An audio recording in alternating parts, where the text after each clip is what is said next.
11 of Calvin Fonvier to a couple of riders further down. Yeah, don't hang around them. You'll get mowed down. Anyway, Shimoda opens up that first turn and he pulls the Oxmoto whole shot.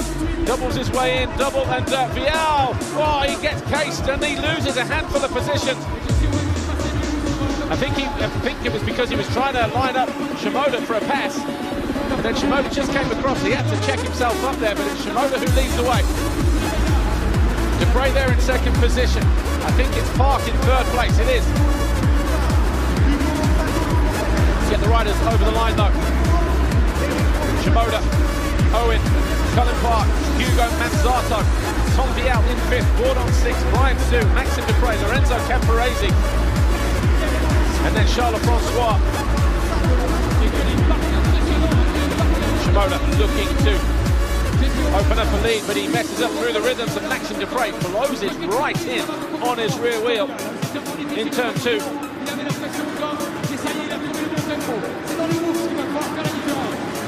Shimoda very, very good through the woods.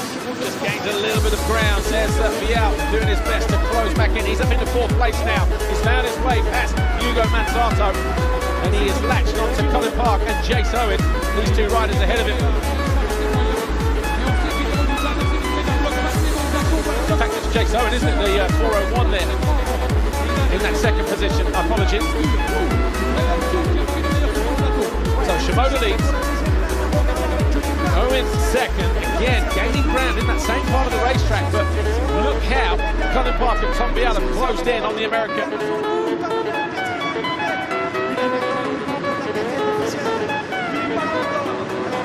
So Cullen Park on the Honda SR Motor Blues shifter cycle machine. Tom Vial, Red Bull KTM. The 401, Jace Owen, GSM, Daffy Michelin, Yamaha.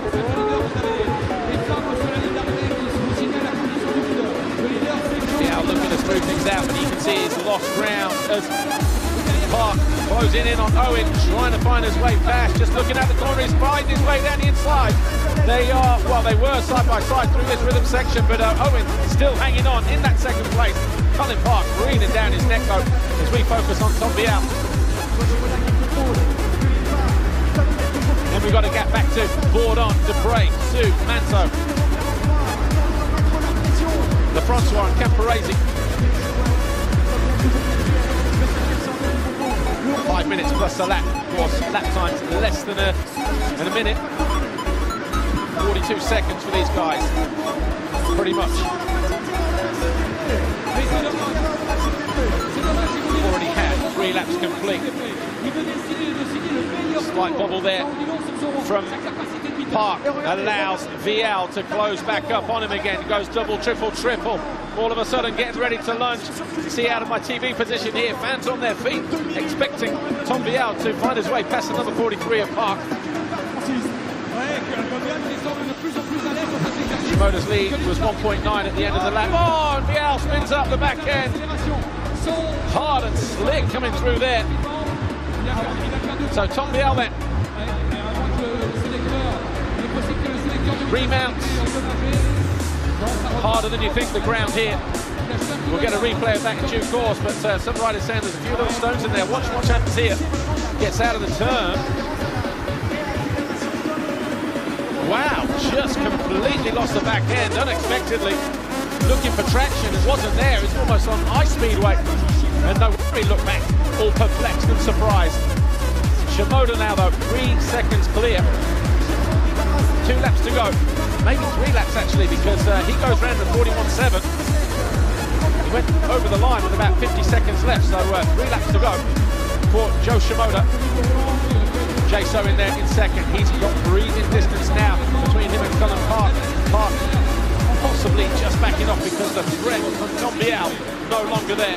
Bourdon moves up to 4th, Dupre 5th, Sue 6th, Francois, Manzato, Tom Vial, and Vial in 10th place as he hampered and harmed his chances right in the very first race at being crowned Prince of Paris with that fall.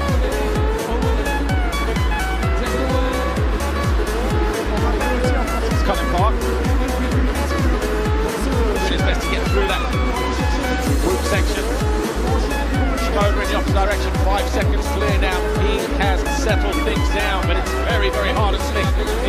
places. I'm not sure if because of the work they've done on the track, maybe there's a little bit of moisture in there as well, who knows? Completely unexpected. There's Anthony Bourdon, not racing Kawasaki. He's in 4th place. Time is up. On that board next time around. Shimoda, 6 laps in the books.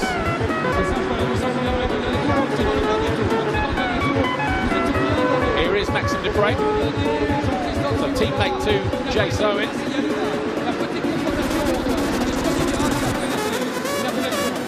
Shimoda on his final lap. He'll go inside, double, triple, triple. Over the Dragon's back, over the step up. Just the whoops to negotiate for the final time.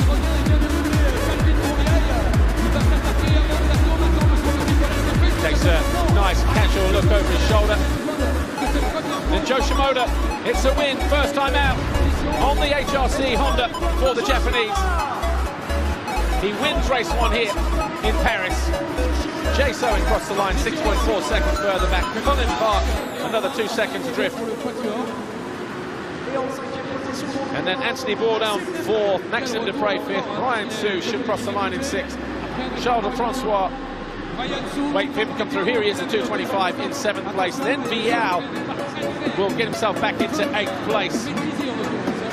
But he'll be disappointed with that. Will Tom Vial.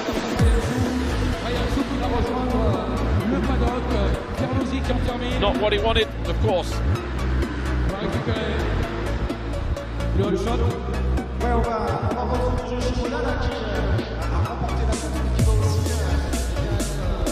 So a little bit of drama then to kick things off in SX2. And there is your winner, number 30, Joe Shimoda.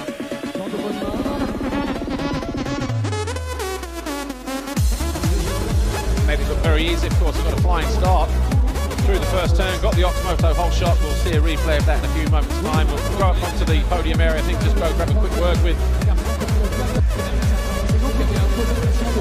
wherever he needs to be.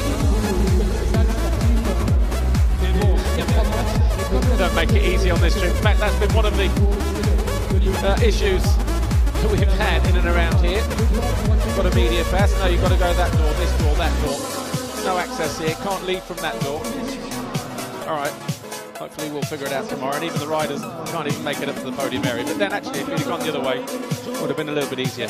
But Shimoda wins race 1 from Jace Owen, Colin Park, Anthony Bourdon, and Maxime Dupre. And Brian Sue, Charles Francois, Tom Vial, Calvin Bombier, and Hugo Manzato ran out the top 10.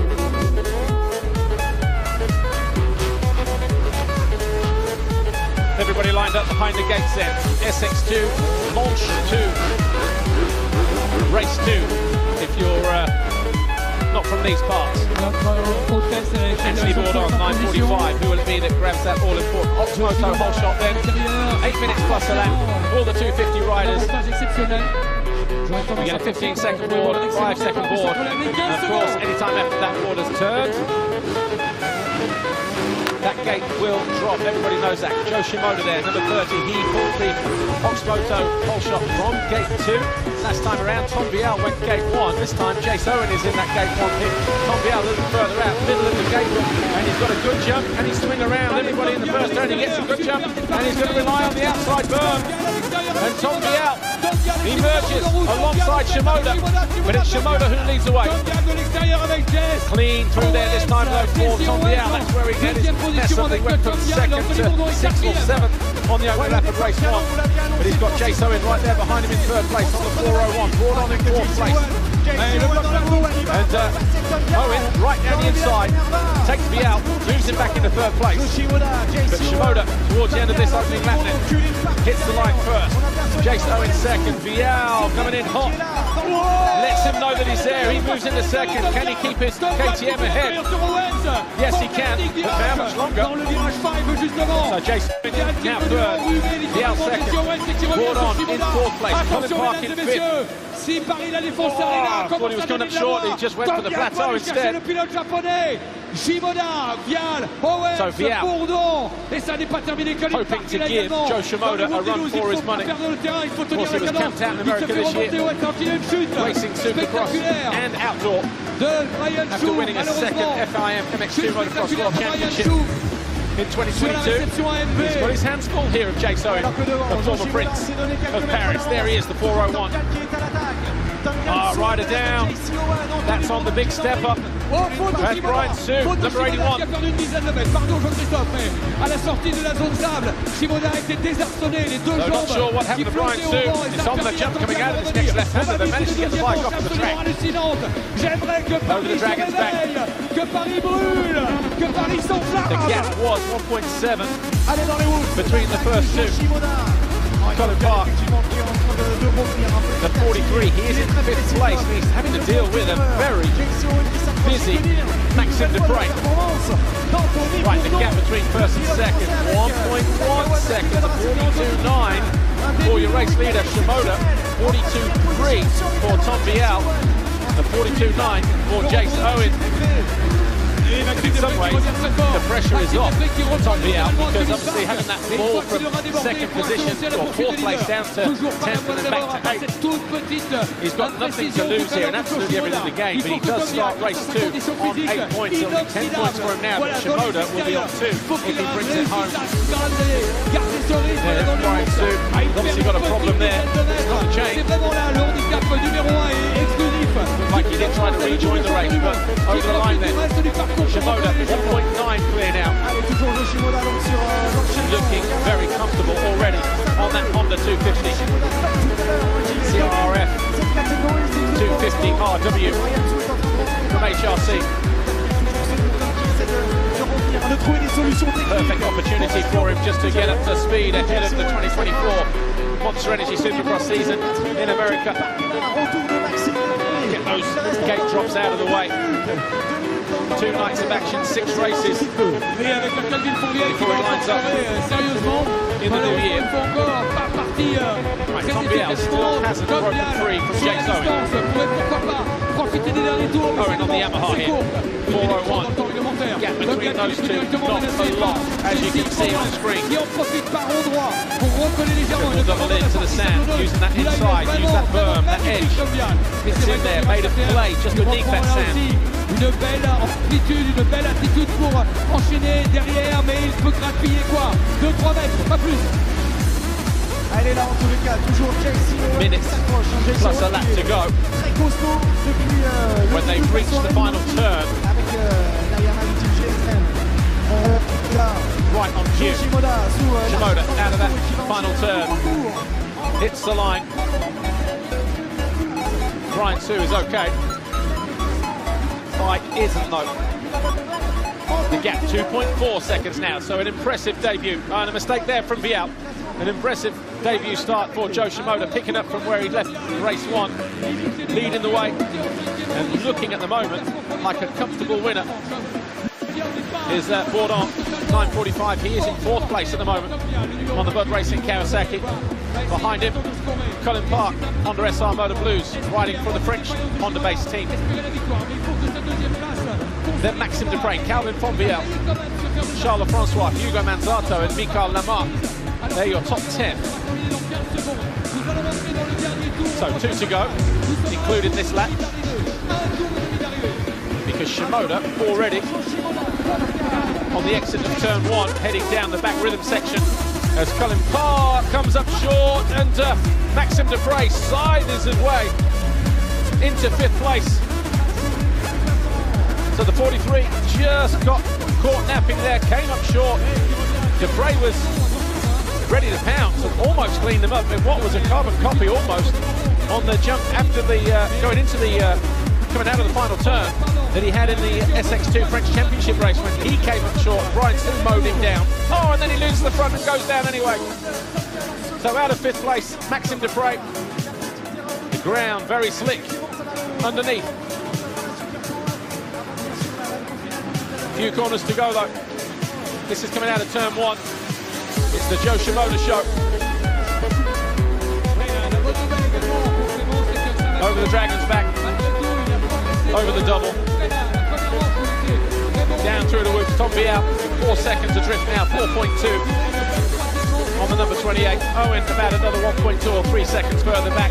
He has not let up. He's kept Tom Vial honest the whole entire race. But out of the final turn, 2 for 2 for Joe Shimoda. Vial just hangs on for second. Jace Owen third. And then Anthony Bourdon crossed the line fourth. Colin Park fifth. That was a let-off for him though, because Maxime Dupre had come through and then just tipped over as quickly as he'd gone through. Dupre over the line now in sixth. Then we wait for the 11 of Calvin Fonvielle. There he is there in seventh place. And then the 225 Charles Francois, Hugo Manzato and Michael Lamarck should round out the top 10.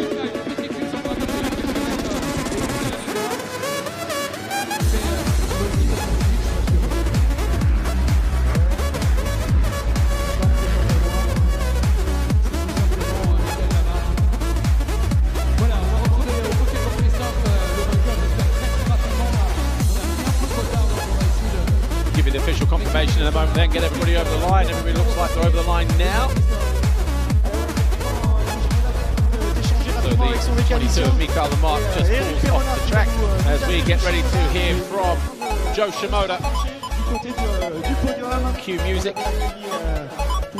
Official confirmation then as we have it right now. Joe Shimoda, Tom Vial, Jace Owen, Anthony Bourdon and Colin Park, your top 5. And Maxime Dupre, Calvin Fonvielle, Charles Francois, Hugo Manzato and Pierre Lotzi rounding out the top 10, and the rest you can see on screen. Brian Sue, lucky not to finish. Unlucky not.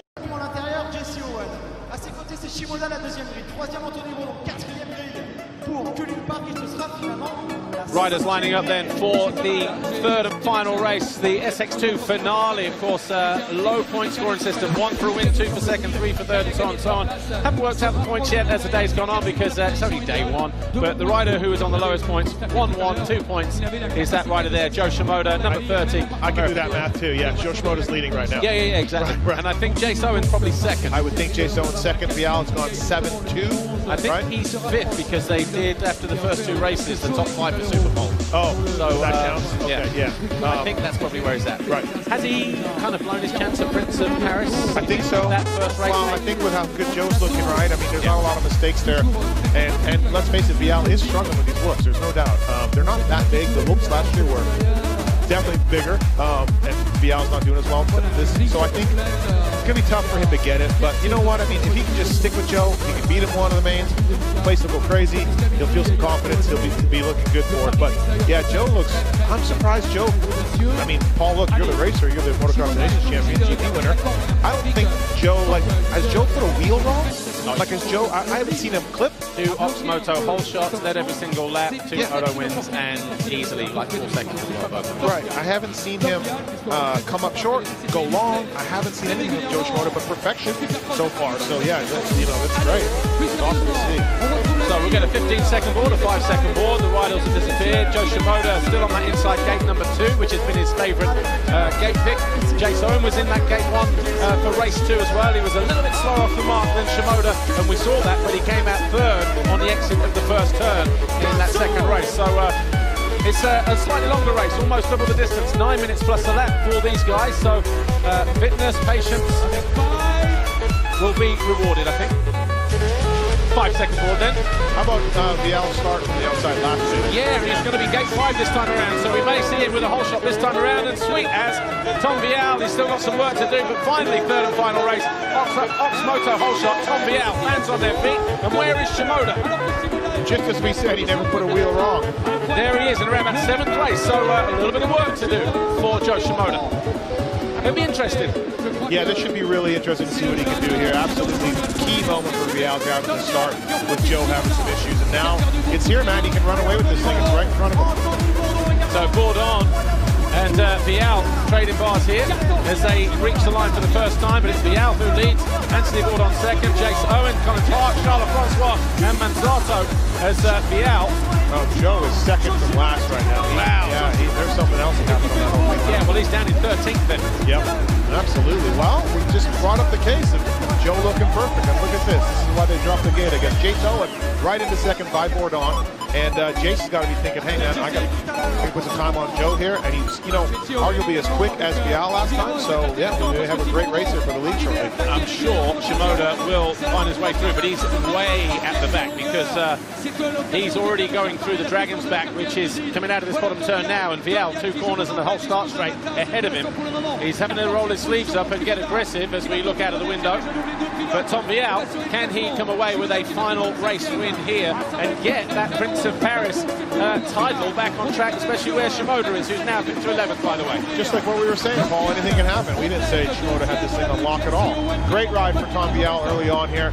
He looks pretty good through the whoops the last pass, too, one of the weaknesses that he's seen. So Chase Owen has got to be thinking, man, I got him in the whoops, but maybe not. Yeah, well, Tom put the fastest lap in last time around by about 3/4 tenths of a second. So now that the race is settling down and everybody's kind of a little bit distanced between each other, it'll be interesting to see what Owen can do, but he didn't look like he was clean coming out of that penultimate corner a moment ago. Another fastest lap for Tom Vial, 42.8, and Owen goes through 43.01. Really nice to see. Shimoda's coming through right now. He was 10th last lap around, and right now up to 9th. Joe Shimoda got one spot there. 9th, 10.8 back of Vial. But this is the longest race, like you said, Paul. And obviously our camera crew being French and TV directors being French here will no doubt follow this battle between Tom Vial and Jake Owen. But heading down the back straight is Joe Shimoda, and he's going to be picking up another couple of riders at the end of that rhythm after between turn 1 and 2. And he's carving his way through traffic. I think he's found his way past Calvin Fonvier, so that's going to put him into 8th place. And he's blasted by riders down through the whoop section as well. You could definitely see Joe getting the 5th, no problem. Easy. But Colin and Gordon and Jason and Tom Vial might be a little bit more of an issue for Joe to catch, but I can see him getting the 5th in this one, which would kind of put them in the 5th. I wonder if our TV director is listening in, and he will be. Can we see where the mistake from Joe Shimoda here, number 30, was on the first lap? He didn't make a good start, but maybe there was a crash between the start and maybe the end of the whoops or something like that. Here is Tom Vial, struggling with those whoops again, just getting a little bit sort of pitched towards the end. He's had a 1.4 second gap now between him and Jason Owen. As they hit the line at the end of lap 4, 1.5, so he's maintaining that gap. Here is Joe Shimoda. A little quicker that lap also for Vial, still again. So he's 10th of a second quicker. Good job for Tom Vial. Although, still looks a little rough on the whoops. But look at the fastest lap of the race in traffic. Joe Shimoda, 42.4. He's lapping about a second quicker than the leaders. And on that pace, and he is only 11 seconds down, and we're only 5 minutes in, so another 4 minutes plus a lap to go. Joe Shimoda, I think, could break the top 3. Wow, that would be something. Possibly, yeah. Because I'm expecting other riders around him to maybe tire a little bit. Sure, yeah, absolutely, that'd be great. That'd be a great ride for him. Yeah, and he's already going by, going through the whoops there as well. Look, there's alongside Maxime Dupre, who goes wide, tries to keep him to the outside, but Shimoda read him like a book. He goes outside, inside, cuts back, and all of a sudden he is up into 5th place. Joe Shimoda, Colin Park, Anthony Bourdon, Jace Owen, Tom Vial, the riders ahead of him in that order, up to 1st place. 43 flat for Joe that lap too. A little slower than Vial, but just a 10th of a second better. But slower than, I should say, than Vial. So he's basically still the fastest man on the track. He's got 7 seconds to Colin Park and 4 minutes and 44 seconds to go. And Tom Vial extending his lead to 1.7 seconds. Here he is. When he gets a whole shot and when he leads like this, Tom Vial is a difficult rider to crack, isn't he, Steve? Yeah, he absolutely is. He's definitely a rider that likes to ride from the front. We saw that in the MX2. It was ironic that his best Supercross last year, all year long, was the first round, where he almost pulled the whole shot. He led for a little bit and then kind of went backwards. I think he eventually tipped over, but his best race was number 1, and then he kind of, after there, he kind of was so-so for the rest of the year. Of course, he rebounded in the Nationals and won a race and really looked well, but the Supercross didn't come as easy as Tom. Actually, looking at Shimoda, he's about 5 seconds down on Colin Park, so may find it difficult to break the top 3. Just looking at the time in there. Yeah, at least he's got a clear track in front of him. He's got nothing but he can look over and see the guys coming down the whoops right now. Jason, that was I think we're coming up to the finisher. I think Owen lost a little bit more time that lap. Not an ideal one. Yeah, he's not breaking free from Anthony Bourdon. There's Jason Owen going through. Here's Bourdon. And then, of course, Colin Park. Yeah, a second better of that lap for Vial. 2.2 right now. Shimoda, 42.4. quickest of the top 5 again, but 4 seconds behind Colin Park. And you'll see him coming into that corner any moment now. There he is, he cuts to the inside. He prefers that double, triple combination. Looks across, sees Park there, heading in the opposite direction. Nicely done, feet up on the peg through that left-hander, Joe Shimoda. Really good in the sand too, Joe. Earlier I was watching, really good in the sand. Still 10 seconds off the lead of Tom Bial. I'm not saying that he's going to challenge for the lead, but 2.5 minutes plus a lap to go. Bial looking very good. Jason Owen, again, just looking across. Shimoda keeping his tabs on everybody ahead of him, doing his chances. So this will be 7 points for him over the course of the weekend. What did Owen have? Like a second, a third, and he's a second again. So that's going to be very tight. It's going to be about 7 apiece if it stays as it is. I think just rough mathematics. But here's Shimoda. He has caught Colin Park. So he has a 5-second gap down to nothing in the space of 2 laps, and he goes by to number 43. Not quite there. Yeah, Colin's not going to let him get it that easy, I don't think. Good job back to the inside now. In the meantime, Bial's sprinting away a little bit more. Outside move here. No, inside. Nicely done there. Shimoda up into 4th place then. And Owen has himself company right now. Bourdon all over Jace Owen right now for 2nd. And they're pushing each other. So this should be interesting to watch with, what, 3 laps to go, I think? Yeah, well, minute 24, what are the 43 seconds? So yeah, probably.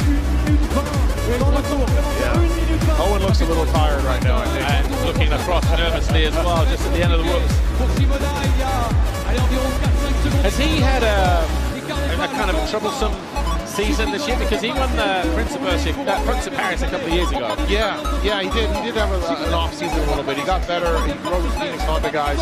He got a little better as the season went on, but I think he was nursing an injury and didn't get to practice a lot. So his early beginning of the season was kind of rough for Jace Owen. But he is a really talented Supercross rider. He's always been that way. He's always gotten the indoor stuff a little better than the outdoors. So I think we've got 2 riders here pretty much in the same boat, just in terms of maybe not 100% fully fit, and you know, their fitness levels are maybe just starting to drop off. But then Bial messing up through the whoops there. That's going to allow Jace Owen a little bit of a claw back in time, but there's back markers there and all sorts, but that gap's still going to be hovering around about 3 seconds. As Shimoda rounds out the final turn, and he's all over the back of Bourdon as well. So he is knocking on the door for that 3rd place. You called it, Malin. Yeah, you said he can get top 3, and yeah, he's got to get Bourdon here. 2 laps to go. White flag is coming out this time around for these guys, and yeah, Jace Owen looking back again, looking over. He knows the heat is coming. And so too is Shimoda. Can he just... It's going to be 1 lap to go when they hit the line next time around. Bial out on his own here. Can he be clean through the whoops? Yes, he can. Owen has got some good speed through the whoops, so behind him, and so too is Shimoda, who is closing in on Bourdon even more. Boy, you can see those whoops are really starting to get pretty rough near the end. There's a lot of pitching going on with the motorcycles. Is there going to be a fast 3rd here, at the very least? He's going to go to the inside. Can he find his way through? He backs out of the challenge. He's on off.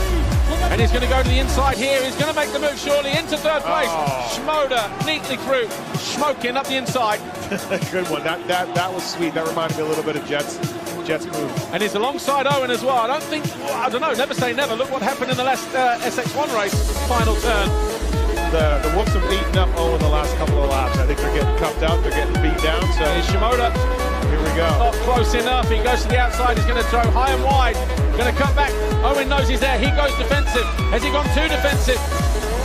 I thought he knocked him down there as well, but Owen hangs on for 2nd. Shimoda 3rd. He did make the podium from, 13th place on the opening lap to 3rd. A good ride that for Joe Shimoda. Owen did what he had to do to stay ahead in that 2nd place, but the French fans on their feet. Tom Bial wins here, the final race here in Paris. Fantastic job for Tom Bial. Yeah, great work for Tom Bial. Really impressive there. Again, figured out the whoops a little bit. Still not as much as I think as Joe Shimoda, but not a bad job. It could have great defensive riding by Jace Owen. You know, you see a lot of times riders screw that up a little bit. Josh Cartwright and these other guys really didn't know what they were doing, but absolutely great defensitive riding by Jace Owen. A lot of riders could take a little clinic on that.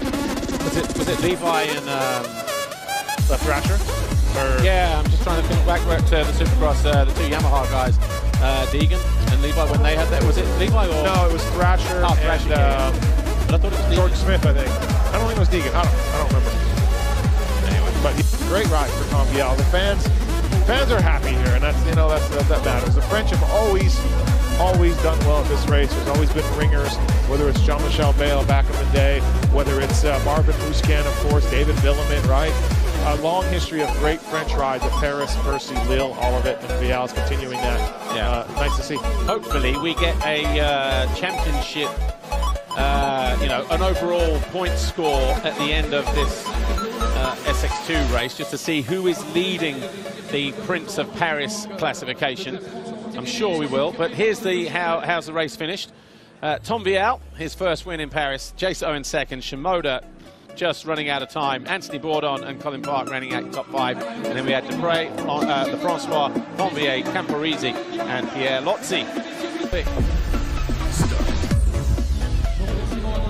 And I'm sure these guys, the 450 riders, would have seen that, been mindful of that, because also even when they're in the pit area, they can see directly the big screen that is in the paddock. The 15-second board up then, who's it going to be that grabs that Oxmoto pole shot? Of course, it's right the way round towards the exit of that first turn. All eyes over on the first 7 or 8 gates. A slow reaction there from Roxon, and he's punished by Jet Lawrence and Hunter Lawrence there in second, but he has to yield, and he's back into second position immediately. Roxon gets himself back into third, does he? Not quite.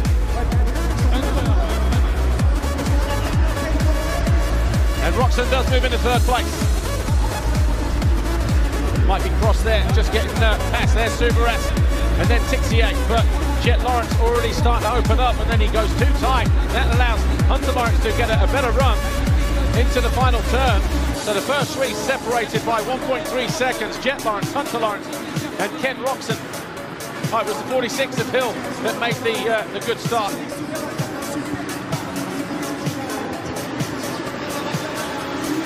But he's already down in 10th place, so going Cross on the 848,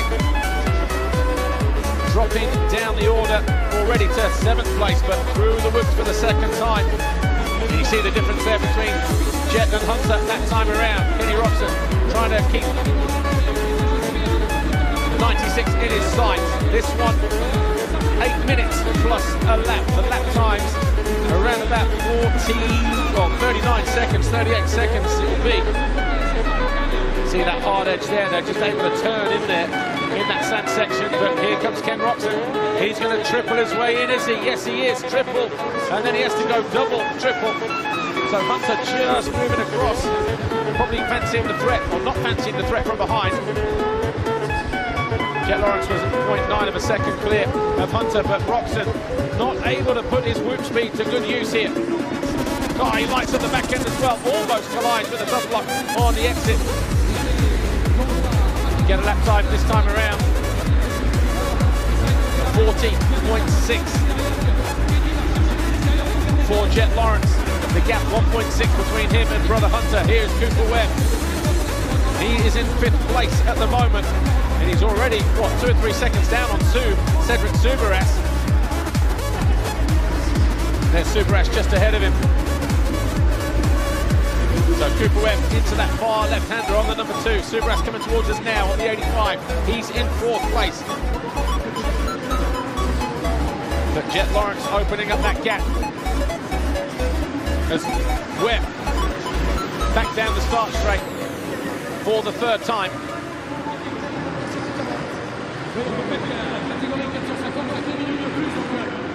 Lawrence now extending his lead to 1.8 over his brother Hunter.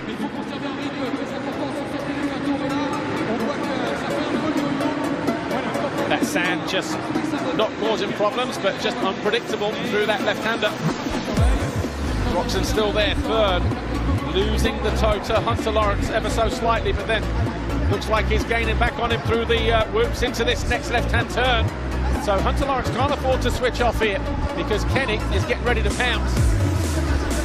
Approaching the halfway mark of this first SX1 race. 2 8-minute plus 1 laps and then 13 plus 1 right at the end of the night. 1 point for a win, 2 points for second, and so on and so forth. Jet Lawrence now 2.5 seconds clear. Hunter Lawrence comes up short. He realised he took a nervous look over his shoulder as well. Wanted to make sure that Kenny was right there, out of the way. Kenny cut in and out. The thought process was there, but he wasn't able to capitalise on it. And Hunter Lawrence hanging on here. Whoa, that back end lighting up. That's how hard and slick it is coming out of that penultimate turn. Roxon this time using that back end, but not to the same consequence as Tom Vial in the first SX2 race.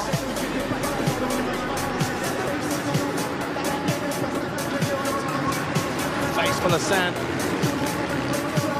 for Roxon. Talking to Justin Brayton yesterday. Brayton down in 15th place. I'm not sure what happened to Brayton. Hasn't even gone out actually. Didn't even start the race. So the number 10, Justin Brayton. Well, I was about to say, when I first saw him on track yesterday for the media event, he was saying the dirt was awesome, so grippy. Really looking forward to it. So I'll try and get a word on Brayton as to why he's not lining up.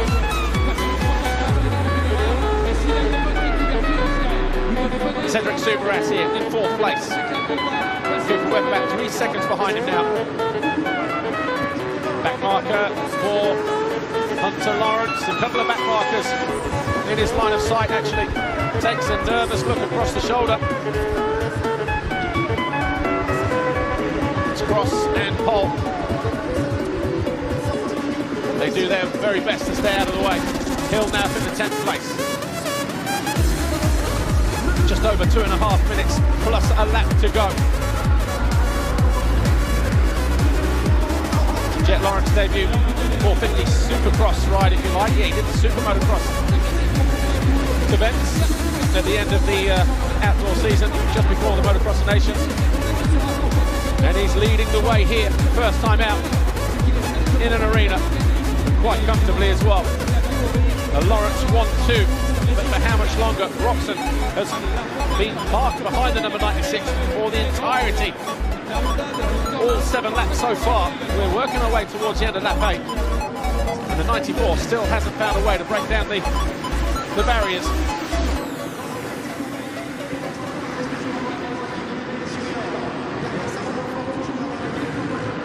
And I just wonder now, maybe Hunter Lawrence just settling down a little bit. The threat not really imminent at the moment.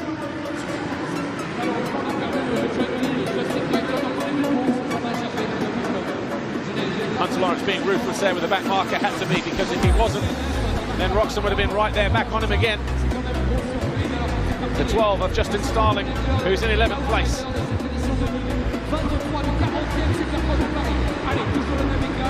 Still 3 or 4 more laps to run in this one. Is he gaining ground? It was a 40.6 for Hunter Lawrence, 40.7, loses another 10th then, does the 94. 41.4 for Jet Lawrence, that gap now down to 2.5 seconds. Here's Webb, he's about to hit the line. He was 42.4 last time, 42.8 this time around. Just wondering whether that first race inside an arena, maybe just a little bit of arm pump. Just doesn't look like he's on it at the moment.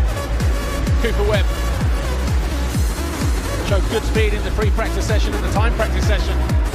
They probably just wanted to get this first race out of the way, maybe, who knows.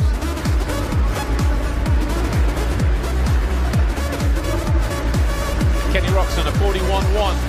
So Lawrence gains about another half a second that time around.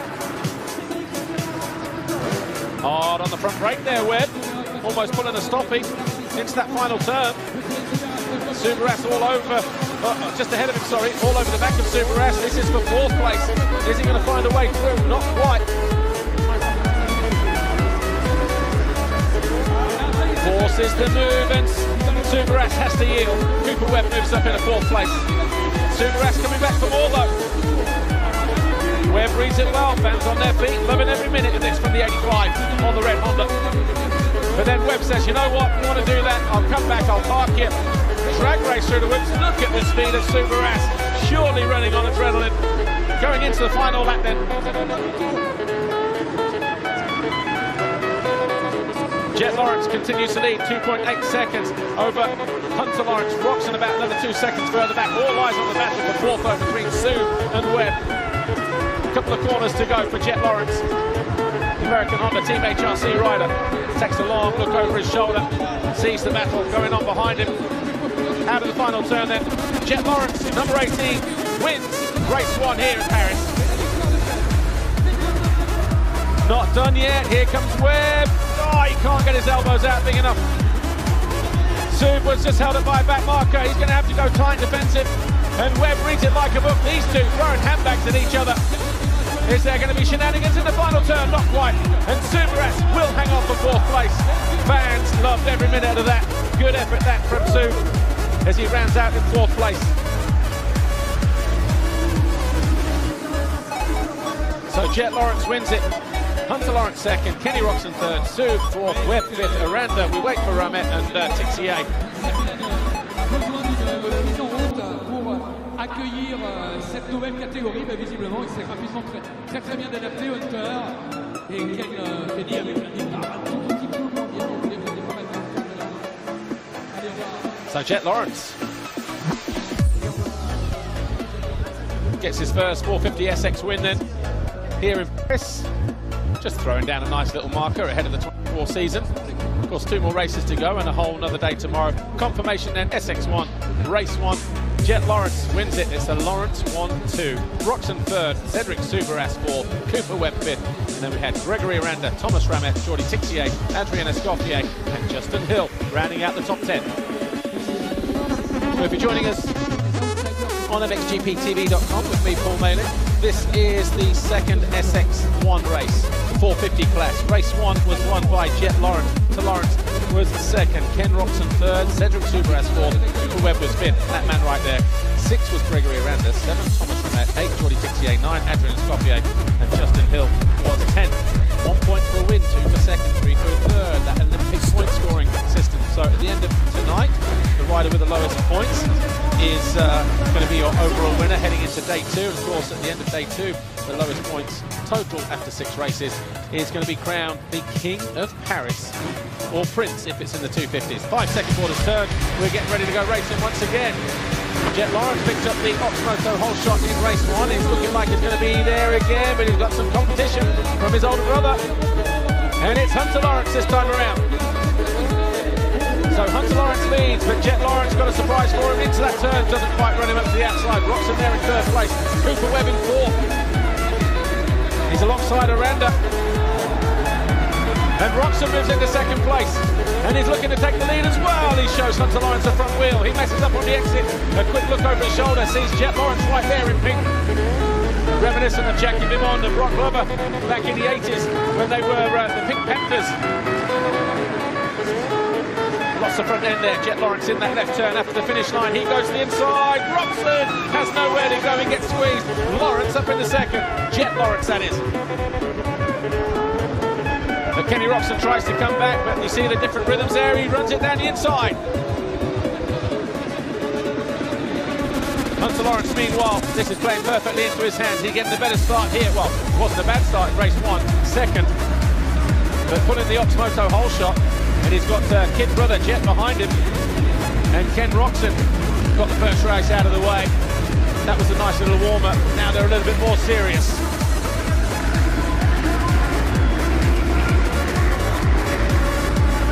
Good start this from the 96 of Hunter Lawrence. Right, Jet Lawrence there. Did he mess up coming out of the stand? We didn't get a great view of it. But it has allowed Roczen to close in. There's Cooper Webb lurking dangerously in the background there. The Star Racing Monster Energy Yamaha. So 4 riders from the AMA in the first 4 positions. And we've got Aranda. 6 minutes to go, plus a lap. Oh, Roczen's down in the turn, the final turn. The crowd on their feet. I heard the roar of the crowd, and then I heard Kenny Roczen's name mentioned, so he throws away second. At third place. So now we've got Hunter, Jet, and Cooper Webb. Watch what happens here. Does he just fold the front? Oh, he just folds the front, tips over on his elbow. So no pressure from behind. All of a sudden, number 18 all over the back of 96. Bit of blue on blue here.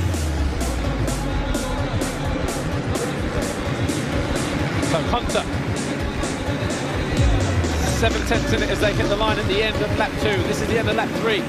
Hunter Lawrence a 41.1, a 49, a 40.9 for Jet Lawrence. So fastest lap, eclipsed by fastest lap. Knows not to leave the door open right there. 6/10 as they hit the line, but you don't need me to tell you that. You barely split a back paper between the two of them. Double, triple for both the Lawrence boys. Cooper Webb, 3 seconds further back. There he is. But door left wide open here. Is there going to be the cutback? Yes, there is. He parks him, but he's generous and messes up on the exit. Had that been Kenny or Coops, would he have been so generous?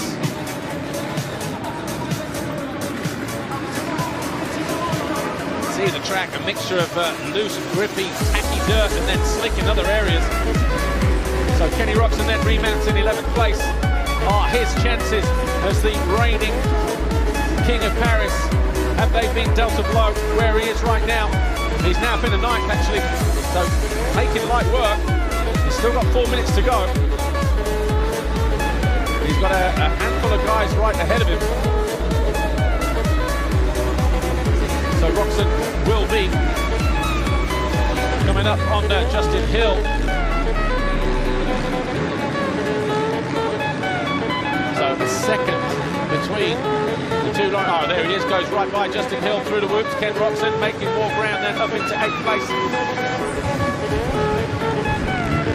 Just getting his head down, focusing on the job at hand. His lap time. Ken Roczen was a 42.2. Adrian Escoffier ahead of him at 43.6. He'll be on him in no time.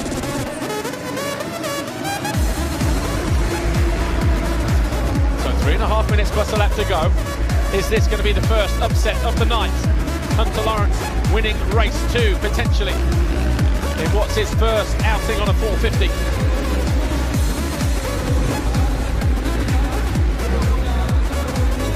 These two obviously doing a lot of laps around the training circuit as Subirats up the inside of Miranda moves into 4th place. So once again, Cedric Subirats, the best French rider out on track at the moment. Gregory Aranda will try to come back at him, but Sub just has the pace on him at the moment. Jet Lawrence's speed over the whoops is impressive compared to Hunter that time around. Just took a look up out of my window as they were rattling across the tops there. And as they hit the line, that gap's still hovering at 1.1 though. Jet Lawrence not really eating into his brother at the moment. You saw them flash by into turn 2. Into the left-hander just after the rhythm there. A little bit of slow-mo action here. So Hunter Lawrence over the double over on the far side. Jet Lawrence right behind him. Up on the pegs through there. Single, double. Here's Roczen. He's got Escoffier just ahead of him, and then Jordi Tixier. Are there going to be 2 more positions here? Possibly. He's going to have to dig in deep, deeper than he wanted to for a Saturday night here in Paris. Rider down in the turn. Back marker, not going to affect Roczen's position. Will he cut back to the inside? Brave there, because it's the final turn. You need to hit that straight to get the run for the triple. Roczen goes to the outside. He's going to get squeezed here though. But he'll commit to the outside here. Try and get better drive through this little sandy wave section. Gap still hovering about 1.2 between the two Lawrence boys.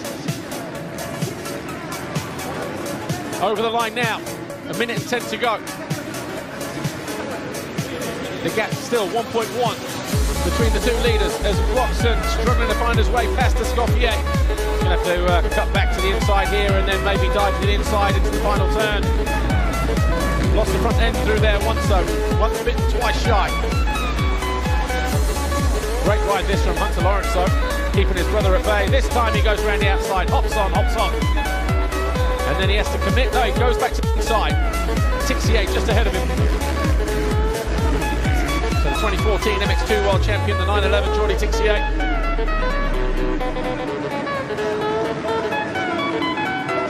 The gap is coming down briefly, marginally between the top two. As Roczen gets ready to go by Tixier. Gets in and out of the turn early. And Tixier plays into his hands here, just keeps him to the outside. Thought he was going to try and line him up there, but it's going to be the next turn, the left-hander into the rhythm, just like he did a lap ago. Rails around the outside, impressive speed from the 94 of Roczen. Tixier now up into 6th place. Nothing in it between these two though. 7/10 of a second as we go into the final lap. Has Jet Lawrence been sitting there biding his time? Is he going to spring a surprise attack on Hunter Lawrence? Wasn't clean through there, the number 96 in the baby blue. Has he done enough? Lawrence there, his heart is going to be pounding at the moment. Eyeing up his first 450 race win. Knows he's got his kid brother there lurking in the background. Ramet, number 6, a back marker, moving out of the way. 2 corners to go. One more, the run to the finish line. Is there going to be the move in the final turn? Oh, brotherly love, what brotherly love. Jet Lawrence launches it down the inside and says, you know what, it's mine, I'm going 1-1. Does not want to get defeated. Wow, impressive. Do not leave the door open by any measures because Jet Lawrence will be right there. Brother or no brother, what a move that was. Cooper Webb over the line 3rd, Soon 4th, Aranda 5th. Here's Roczen, he's going to have to settle for 6th place. And as they're saying down there, incroyable, incredible first last lap turn from Jet Lawrence. Wow.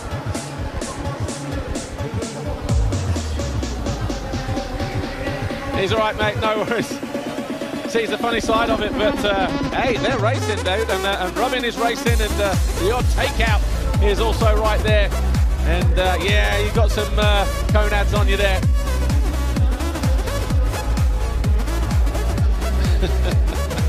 Thought he was MJ for a moment there. Grab him, Jet. Wow, you're going to be spitting feathers. Hunter Lawrence, watch this here. Just came over to the outside, thought he got it covered, but guess what? Coming in hot. Took him off balance. Didn't even look back until he hit the finish line.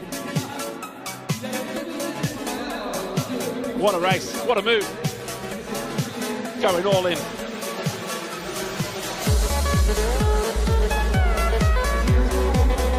Give you the official confirmation then. Jet Lawrence wins it from Brother Hunter, Cooper Webb, Cedric Super Aranda, and then Kenny Roczen, Jordi Tixier, Escoffier Hill, and Ramet to go his way.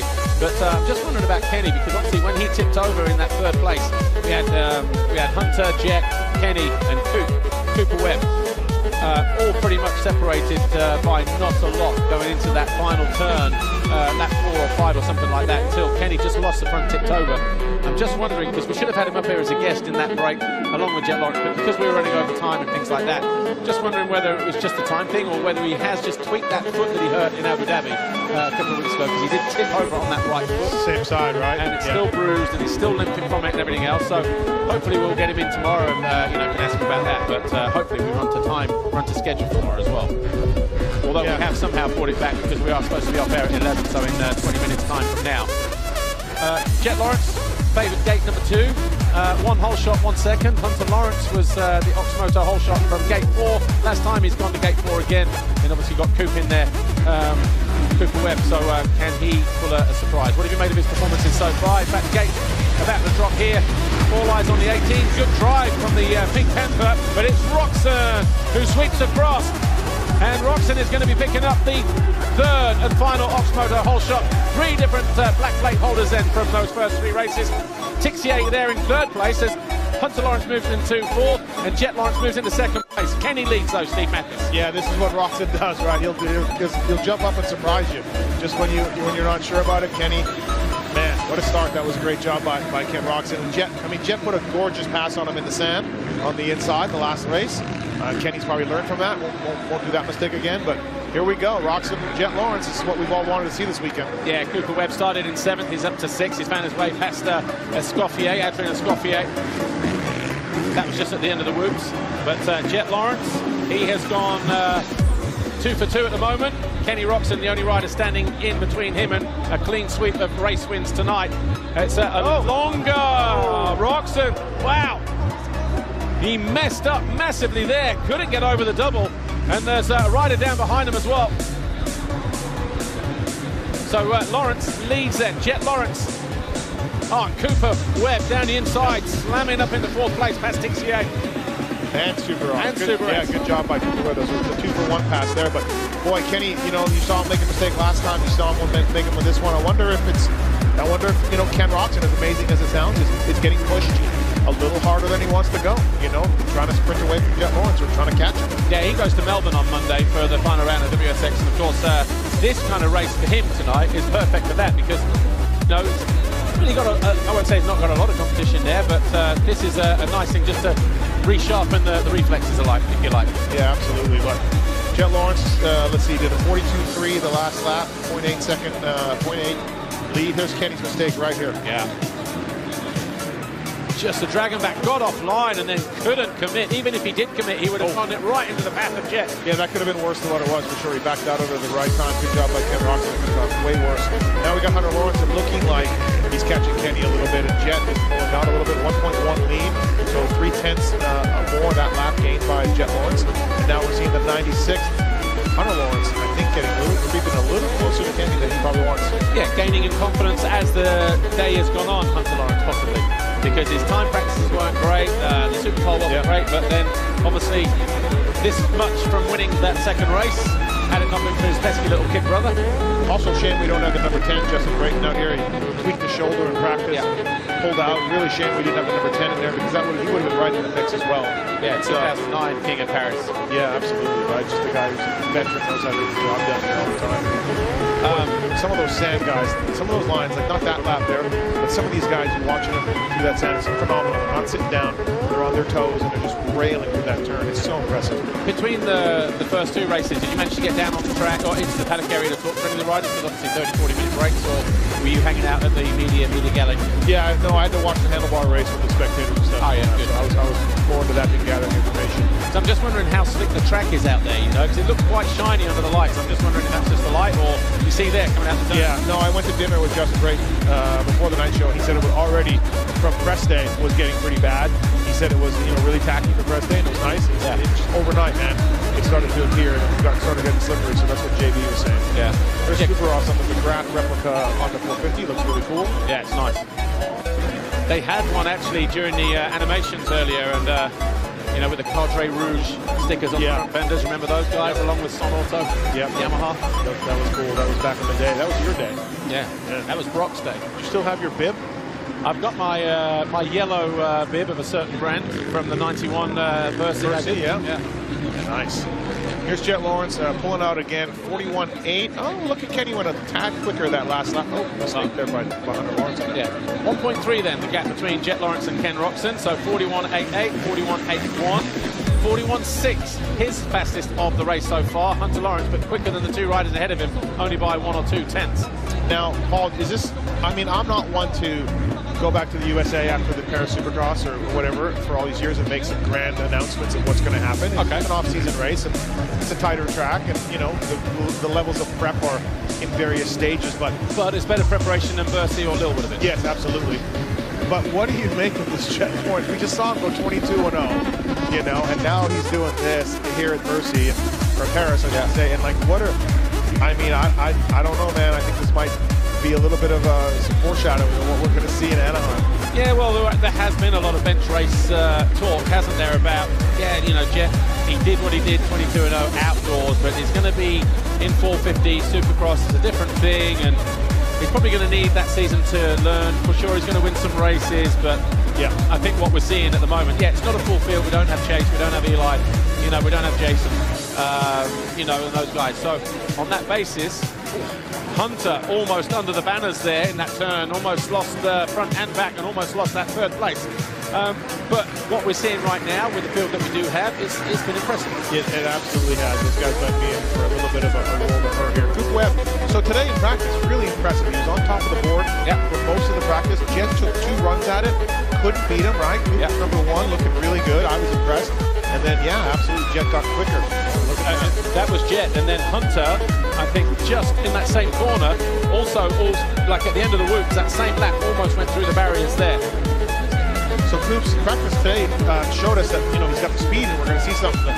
He hasn't gotten the start, hasn't been up there. He's been a distant 3rd or 4th or whatever it's been for Coop. But, I mean, I think he'd be the first to tell you that he thought he would go a little better than that. Luckily, there's a race tomorrow afternoon. But then he said that in the SMX races as well, didn't he? He did, yeah, absolutely. He doesn't look like he's quite into fighting shape either, where he wants to be. He's got another month to go. So, Ken Roxon, here we are on the screen here. Kenny trying to still stay with Jet. You know, resilience is Kenny's thing, man. Just never write the guy off. Never, you know, he won a Supercross this past year. Never take him out of a race. He'll surprise you. He'll show you. He'll pop off and do something where you're like, oh yeah, he's Ken Roxon. Did an outdoor race as well. Was fastest in time practice. The only time that Jet Lawrence didn't get fastest in time practice. Led some laps there as well, outdoors. So it's just like, he's still got it. Yeah, he's still got it. He may not have it every single week, but he can rise to the occasion when he needs to. You really got to admire his resilience, his toughness, his ability to adapt and figure things out no matter how he's feeling. It's great. And actually, you know, all the talk, you know, about Jet Lawrence being like this big phenom and everything else, you know, with everything that he's done this year, Kenny's still only 1.3 behind him. Yeah. You know, after 9 laps. Yeah, it was 1.8 earlier in this race, I believe, and now it's 1.3. So Roxon's just hanging in there. So is he hanging in there, or is Jet just kind of like managing that gap? Because either way, it's a 1.3 gap, and he's not decimating the field, but then he doesn't have to either. Yeah, we saw that all summer, right? We saw he's just he's the picture of perfect out there, and really managing the race and really not caring if he destroyed everybody like Mickey Carmichael did so many times, or if he just wins by, you know, half a second. It doesn't matter for Jet Lawrence. So he could be doing a little bit of that. Malin, you're right. That gap 1.3 to back out to 1.9. So just as we mentioned that, picks up the pace. This is coming out of turn 1.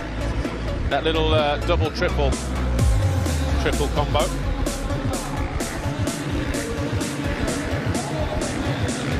And there's obviously the option to go triple, double, double.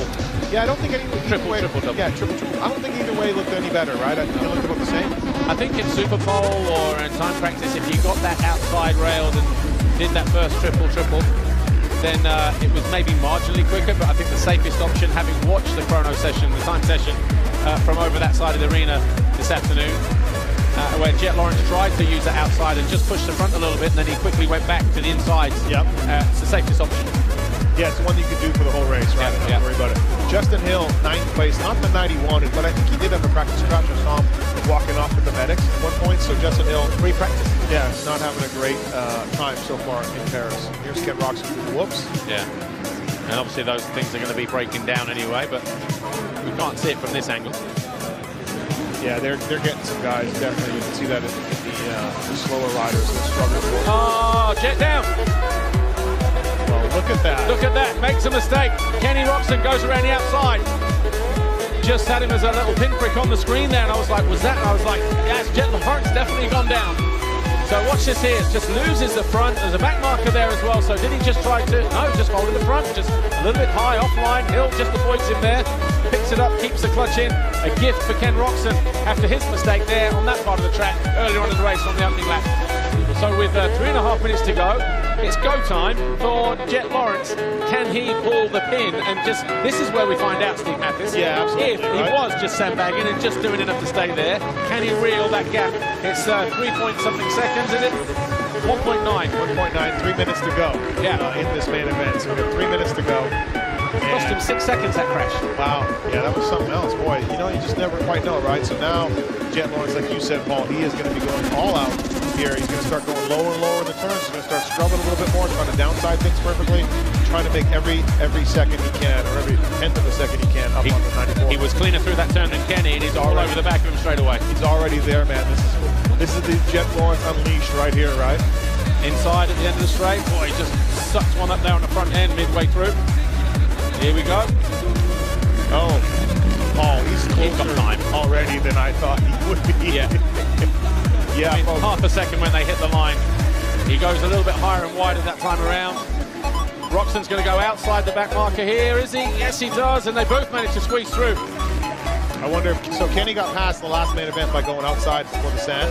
I wonder if he's going to learn from his lesson here, otherwise Jet will get him this lap. And Hunter got past by going a little bit too wide into the final turn on the final lap, so it's going to be an interesting couple of minutes from here, boys.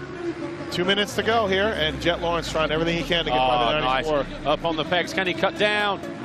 Yes, he does. He's alongside Kenny as they re-merge onto the start straight. He's just sussing things out. Cut back here. Yep. Kenny's reading it well, but can't quite get the drive, but he's going to have to stay low. That's exactly what he does here, but he gets pinched to the inside. Beautiful. Kenny Roxon, yeah, beautiful. Beautiful. That's some great riding there by Kenny and Jet, for sure. And you can hear the atmosphere out there inside the arena. They're loving this from Kickstart Kenny and the new kid on the block, 20 years old, Jet Lawrence. All right, I think Jet gets him in the whoops here and cuts down and drag races into the final turn. Yeah. Oh, and there's Wave Yellows. Oh, he lets him back, and then he goes back by him again. And then lets him go, look. So he realised he overtook him in the whoops. He let him go by, passed him again, he's let him go by again. So still got about 3 laps to go here, maybe. Absolutely fantastic racing here. Oh, this time he does go by and takes the lead. Too easy. We got Hunter Lawrence down in the whoops too. Oh, that's who crashed then, Hunter Lawrence. Hunter and Tixier were down, yeah. Hunter's been down for a while. He's just now pulling onto the track. That's why the yellows were there a lap ago, but we couldn't see which bikes they were that were down in the track, so Hunter Lawrence back to 6th right now after that crash on the whoops with Tixier, and he was folded over the tough blocks on the other side. Yeah, so I think it might have been Tixier was the reason for the yellow flags, and maybe Hunter ran into the back of him behind these guys. Yeah, maybe. Absolutely. We're getting some shakeups here. 20 seconds left, 2 laps to go in the final main event in the SX1 here in Paris. And yeah, I mean, wow, what a job. But it's definitely slicking up out there, isn't it? And you see here coming out of that first turn how greasy that is. So yeah, Hunter Lawrence in 6th place now. So it must have been a separate incident there that he got involved in. We're going to have the white flag this time around for Jet Lawrence, so looking to go perfect on the night. Wasn't easy though, was it? He's had to go to work tonight. Exactly. In that final race. Yeah, absolutely. Look at the last turn pass on his brother, and then this one with a crash and beating Kenny Roxon. That's something else, man. But Kenny, as you said, you know, what is he, like 28, 29 or 30 years old? I think he's 29, yeah. You know, still showing that he's up for the fight, and obviously being able to pick and choose his summer, if you like. I think it's given him the longevity that he needs for events like this and what he's doing elsewhere. But certainly making Jet work for it. And on the final lap, the gap between these two, a couple of seconds. A couple of lappers coming up though, Jet's got to back off a little bit or he's going to run into the back of him. Here we go, he's got it down. Jet Lawrence, folks. Yeah, final turn, 3 for 3. Perfect night for Jet in Paris here on his first visit. First ride on a 450 here inside the stadium. And Jet Lawrence wins race 1, 2, and 3. Kenny Roxon, 2nd, 1.6 seconds behind. Cooper Webb will cross the line in 3rd, but he's about, 10, 12 seconds further back. It's great sportsmanship there, those two guys talking about what's going on and what happened. So here is Cooper Webb. What have you made of his night? Just thought it would be a little better based on the practice speed. You know what I mean? He was okay, he was fine, but thought he'd be a little bit more closer to those guys. I mean, he's 23 seconds back here with a fall. Last one, he was 15 seconds back. You know, I think he'd want to be closer. Is it just a fitness thing? Is it? He's not, because he had the summer off, the latter part. Yeah, he was riding from SMX, but then he's obviously been on the bike since then. So yeah, maybe how much time he has or hasn't had on the bike, but could just be fitness or just this first race indoors. Yeah, I think a little bit of both, right? I definitely don't think he's where he needs to be race fitness-wise or where he'd like to be, and he's still got some time yet before Anaheim. And then, yeah, I mean, honestly, back on the Yamaha where he had so much success before, but it's a brand new bike from where he was, and maybe he's still getting used to it, still trying to do some testing and all that. But he looks okay. SMX races were okay, but we're waiting to see some flash from Cooper Webb. And actually, we did see